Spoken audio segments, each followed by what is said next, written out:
We're now on Daf Yud Aleph Amid Beis, and on the bottom of Yud Aleph Amid Aleph, we learned that there were three Malachim, three kings, Shemolchu B'Kippah, they ruled over the entire world. And the Gemara asks now, Visu Leka, are there no other Malachim that ruled over the world? Are you limiting it just to these three, to Achav, Achashverosh, and Nebuchadnezzar? Va'ika Shlomo. Shlomo Melech ruled over the entire world. Why was he omitted from the Brisa? He should be number 4. And the Gemara answers, according to one man, the Yomer at least, Lo Solik Malchuse, that at the end of his career, he was, so to speak, deposed. He was no longer the king. And therefore, since his reign did not take him all the way to the end of his life, he's not counted.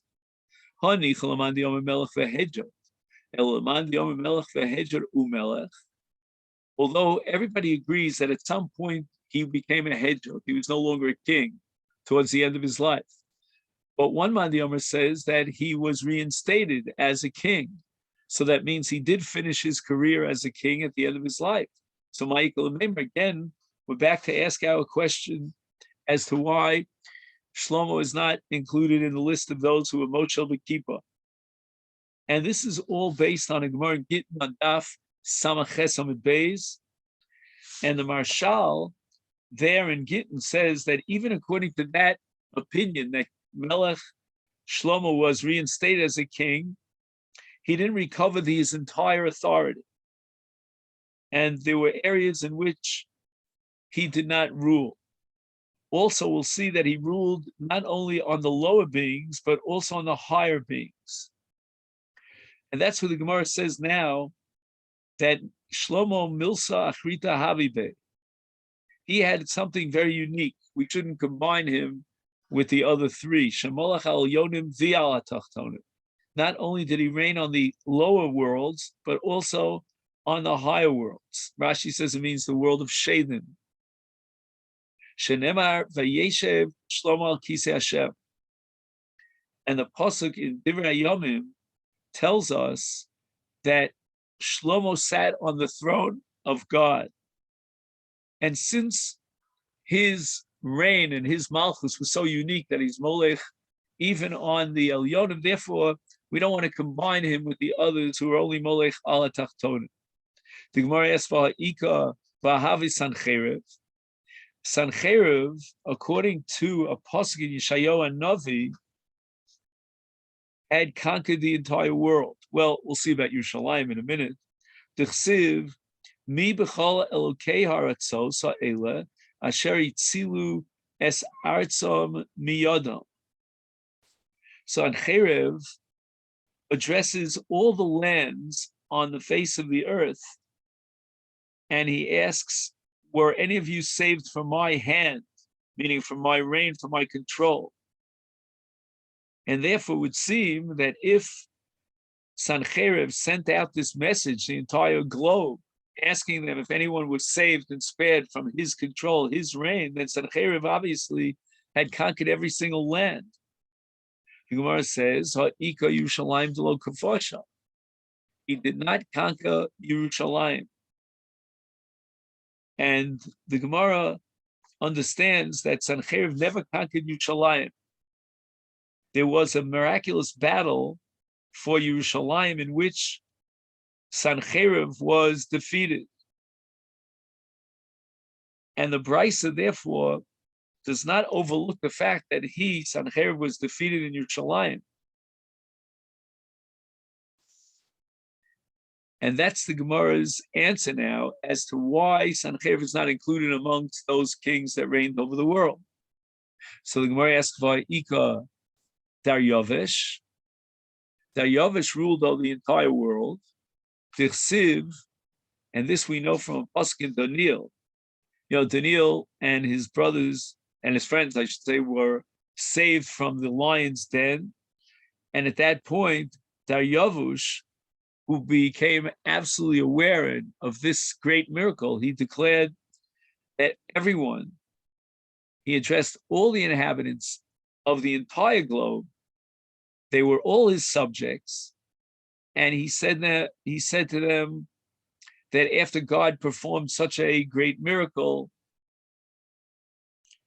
Then let's read the pasuk. Daryovish Malka Kosav L'chol Amamaya Umaya Ulshane Ulshanya Didarin V'chol Aaron Shlomchem Yisge.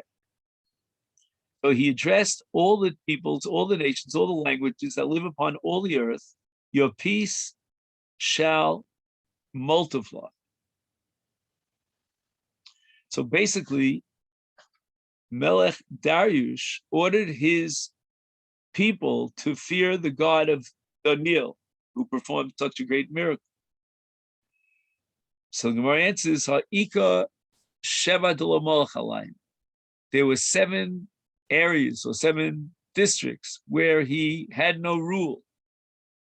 Tichsiv, again a pasuk in Daniel, Shfar Kodom Daryovish Vakim Al Malchusa Diachste Parnya Me'av Yesrin.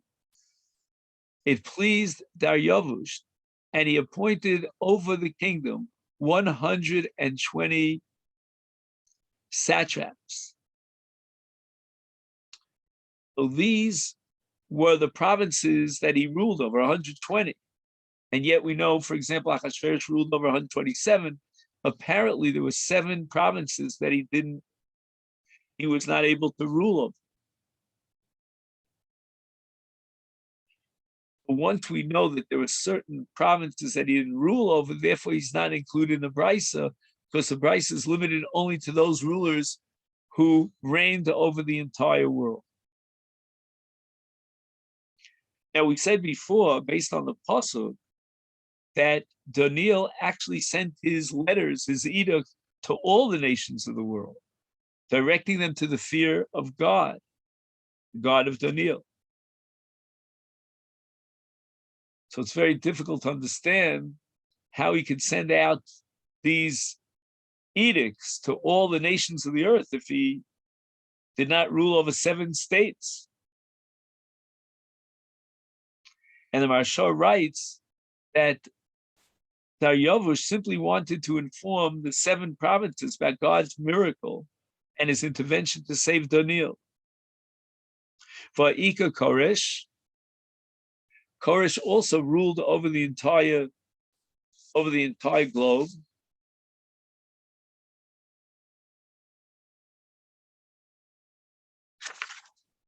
Seeing how the Gemara is going backwards.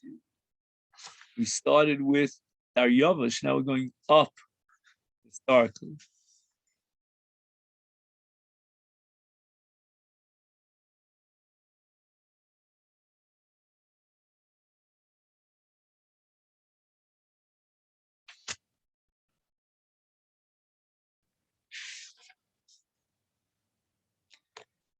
In any event, it says in the pasuk Amar Koresh Melech Paras Kol Mamlechus Haaretz Nasan Li Hashem. All the kingdoms of the earth God has given to me. So why was Koresh omitted from the Brisa? And the answer is Hasam Ishtabuche Hu Dekom Ishtabach V'Nafshe. He's praising himself, building himself up, that he controls all the kingdoms of the earth, but that's not really the case. By Yomi Mohem Kishevas HaMelech. Uksiv Basrei V'Shnas Sholosh L'Malko. There seems to be a contradiction here. The Megilla opens up with Vayom Mahem Vasheves HaMelech, which sounds like Vasheves for the first time. He sat on the Kisei HaKavod and he began his reign, but then it says V'Shnas Sholosh L'Malko. That's 3 years later. Omar Rava, my Kisheves. What does the word Kisheves mean? Li achar shenis yashva daito. So the word Sheves means that his mind became at ease. And now we're entering into a whole sugya about the 70-year period between Bayis Rishon and Bayis Sheni.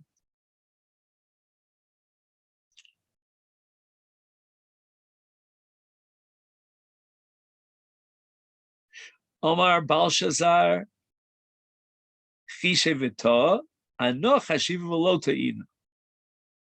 Now Belshazzar came before Darius.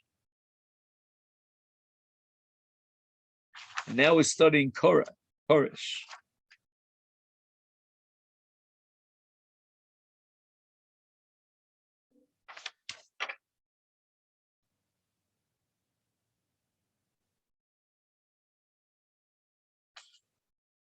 Because after Belshazzar comes Darius, and then afterwards Koresh.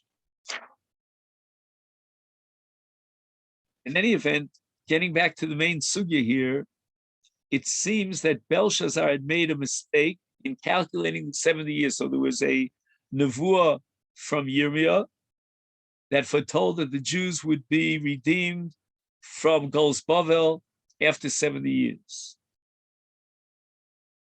He didn't clarify exactly how to calculate the 70 years. So every one of the kings who ruled the Jews in the exile, and they were all aware of Yirmiyah's prophecy, they were waiting to see when this 70-year period would pass.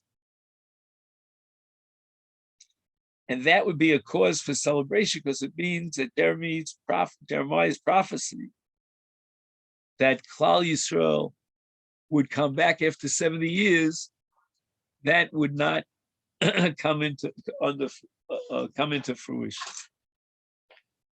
That's what they were hoping to understand from calculating the 70 years. Omaihi, what was the mistake of Belshazzar? The pasuk tells us in Yirmiyahu Novi, Ki lefi melos lebavel shivim shana efkod eschem. When 70 years are completed, lib Bavel, for Bavel. Does that mean for Malchus Bavel? We'll see. Efkod eschem, I'll remember you, and bring about the building of the second Beis Hamikdash. Uksiv, and it's written lemalos lecharvos Yerushalayim shivim shana, to complete the 70 years from the ruins of Yerushalayim.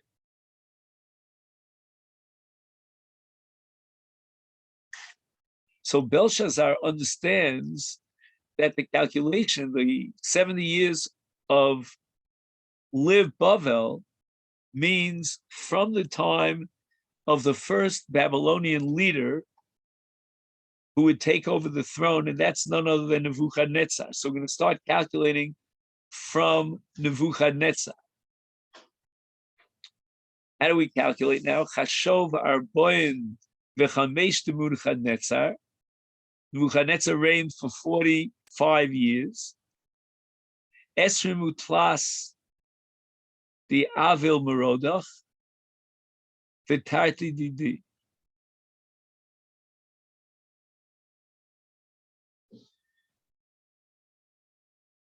So Avil Merodach is going to reign for 23 years. That's what it says in the Pasuk. And Nebuchadnezzar for 45 years. So let's add 45 plus 23.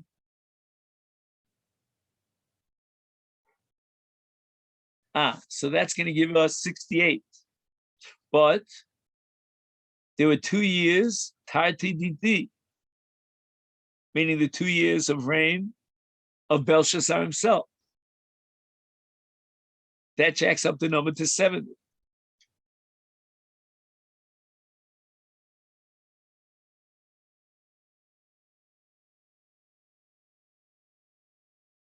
So what does Belshazzar do when he realizes, according to his calculation, that the nevuah of Yirmiyahu is not going to come to pass, and the people of Israel would not be remembered, they would not rebuild the Mikdash? Apik money debate Makdasha, he took out the clay Hamikdash and he used them. A very famous painting of Rembrandt, you'll see it in the National Gallery in London.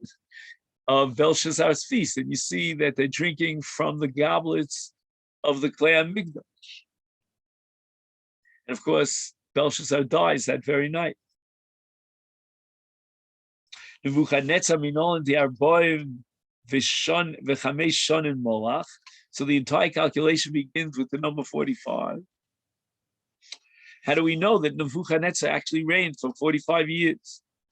And the Gemara answers the Omar Mar, and this is a complicated statement in which we chop up the exile into different parts and different segments. Golu b'sheva, Golu b'shmona, Golu b'shmonesrei, Golu b'chasrei.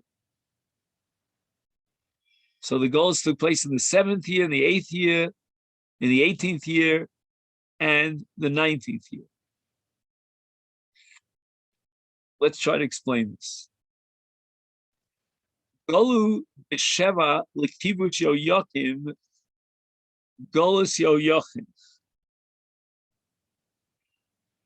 Yoyachin is the son of Yehoyakim. And we're talking about Yehoyachin. Like this is called the Golus of Yoyachin.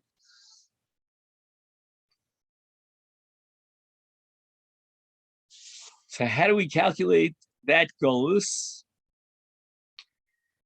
It's the 7th year, Sheva, Shna Sheva, L'kibush, to the conquest of Nebuchadnezzar, his name is not mentioned here, of Yehoyakim.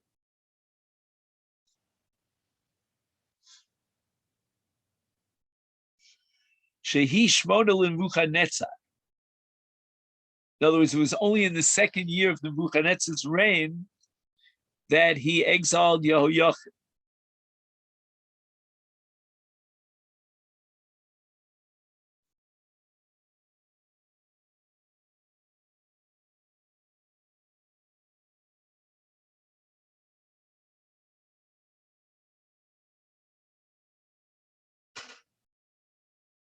Now, Golu Bishmona,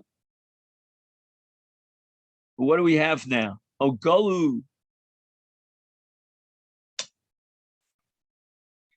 Onasre Likibush Yoyakim, Golus Tzidkio. So now the Gemara introduces Tzidkio, and the exile of Tzidkio takes place 18 years after Nebuchadnezzar had conquered Yoyakim. Shehi Chasre Nebuchadnezzar, because Nebuchadnezzar conquered Yoyakim in the 2nd year, so we're going to add another year, that gives us 19. The Omamar Shona Rishona Kibesh Ninvei Shnia Kibesh Yoyakim. It was only the 2nd year of Nebuchadnezzar's Malchus that he sent Yoyakim into Golus.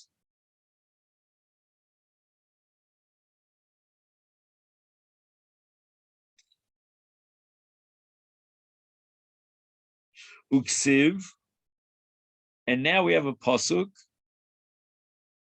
to prove that Nebuchadnezzar reigned for 45 years. Vayhi b'shloshim sheva shana legolus Yoyachin melech Yehuda b'shnei masar chodesh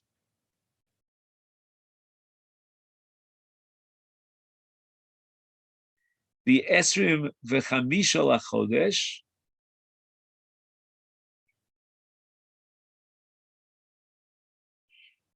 Nosa Avil Merodach Melech Bavel Es Rosh Yoyachin Melech Yehuda Vayotzi Oso Mibeis Haklu. So in the 37th year of the exile of Yoyachim,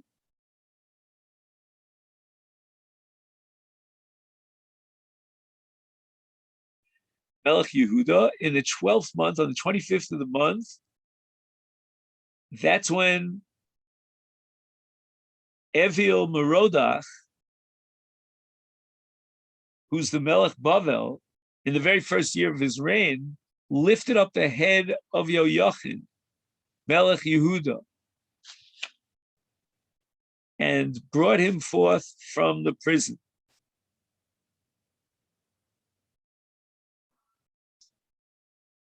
So again, let's go through this. The Malchus of Bavel begins in the year 3319, when Nebuchadnezzar deposed Melech Ashur and ascends to the throne. 1 year later, the Babylonian domination of the Jewish people begins, when the mighty legions of Nebuchadnezzar overwhelmed Melech Yoyakim and his forces. 7 years later, in 3327, the first mass wave of exiles, including the greatest Talmidei Chachamim,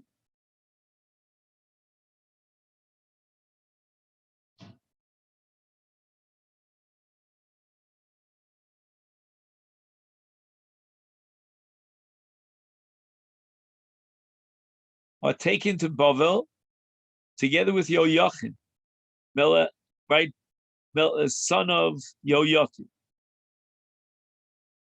And this is the Golus of Yoyachin, which is an expulsion of the Jews that occurred in the 8th year of Nebuchadnezzar's reign. 11 years later, in 3338, the Babylonian armies again swept across the Jewish kingdom, this time ravaging the Mikdash and the city of Yerushalayim, driving Melech Tzidkiyahu and his people into exile.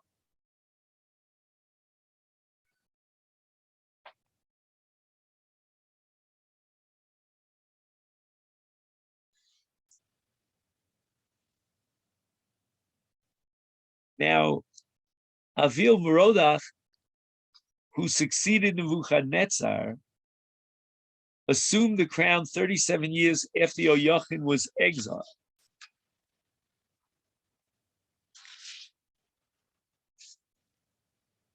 So now, Tmoneh, Nebuchadnezzar reigns 8 years before he exiles Yoyachin, Utlosin V'Sheva, and he reigns for the balance of 37 years before Yoyachin goes into Golus. Is therefore, if you add 8 and 37, Arei Arboim V'Chamesh Nebuchadnezzar, the 45 years, which is the entire duration of the reign of Nebuchadnezzar. Now let's get back to Belshazzar. The Esrim Utlos, the Avil Merodach Gemara. We have a Gemara, meaning a Masorah, that after the 23 years of the reign of Avil Merodach,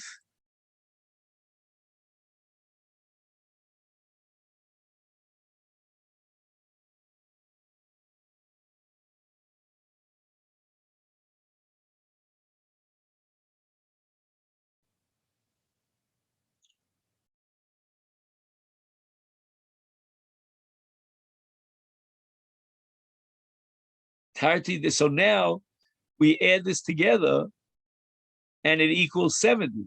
Omar Hashta Vadai Sulo Mifarkin. So Belshazzar declared 70 years have passed. The Nevuah of Yirmiyah did not come to fruition. Therefore, the Jews will never be redeemed. Apik money devei makadshavish tamishbu. He therefore took out for that celebration, that banquet, the sacred vessels of the Mikdash, and he used them. V'hainu dekarmelei Daniel Mora Shmaya Hisromamta Ulamanya Dibesa Haisiv Kadama. Above the Master of Heaven, you have exalted yourself, and the vessels of his house they have brought before you. Uksiv Bei Belaila Kotil. On that very night, Belshazzar was killed. Uksiv V'Daryovesh Mada Kivel Malchuso Bebar Shnin Shitin V'Tarch. Daryovesh received the kingship at the age of 62. Now we get Achashverosh. Omar Iu Mitoitoi, Belshazzar made a mistake. Ano says Achashverosh, Chashiva V'lo Te'ino. I will calculate the 70 years without an error. Miksiv lemalchus Bavel. The pasuk in Yeri doesn't mention the Melech, but lib Bavel ksiv. My lib Bavel legolus Bavel.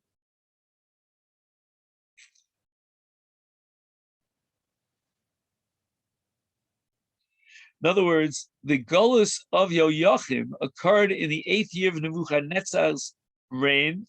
The 70-year period commences at that time, according to Achashverosh.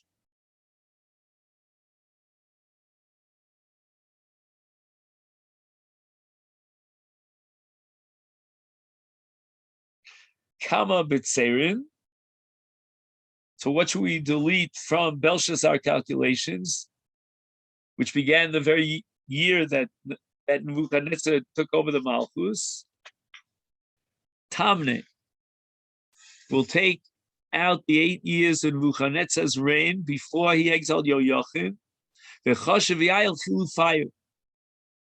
And instead, we're going to have to insert the following years.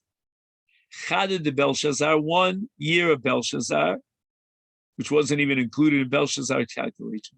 Bechamesh de Daryovich, Bechoresh.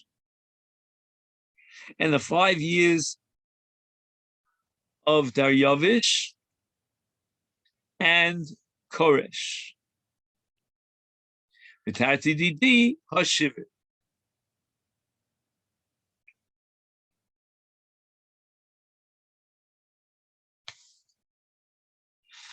So now we get 70 years from Golus Yoachim. So now Achashverosh follows and imitates Belshazzar. Came into Chazi to Malut Shivim below Ifruk. 70 years had passed, and the Jews were not redeemed. The Mikdash was not rebuilt. Omar, he declared, Hashtavadai Sulo Mifarke.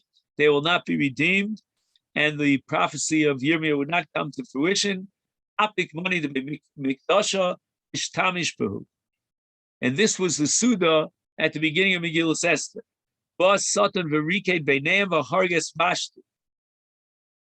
So in this case, as opposed to Belshazzar, who died himself when he took out the claim Mikdash, Achashverosh himself would not die, but Vashti would die in his stead. So the Gemara says, Vashapercha. So what was the mistake of Achashverosh? It would seem on the surface of it that he calculated correctly. Our answer is, he made a mistake as well. He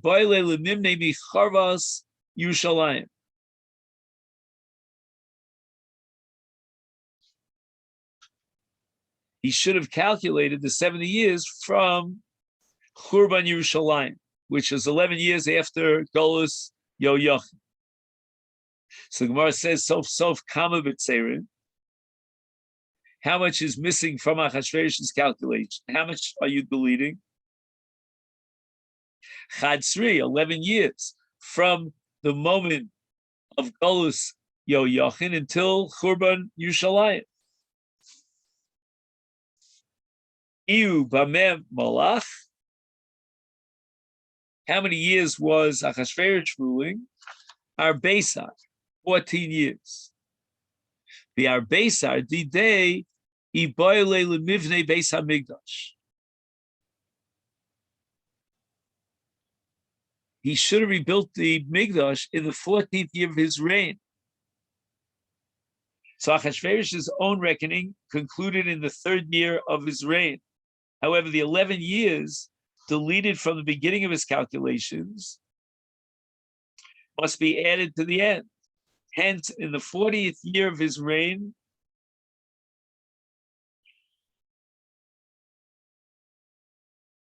the 70-year period should have expired and the redemption should have begun. Allah Maksiv, why does it say Badin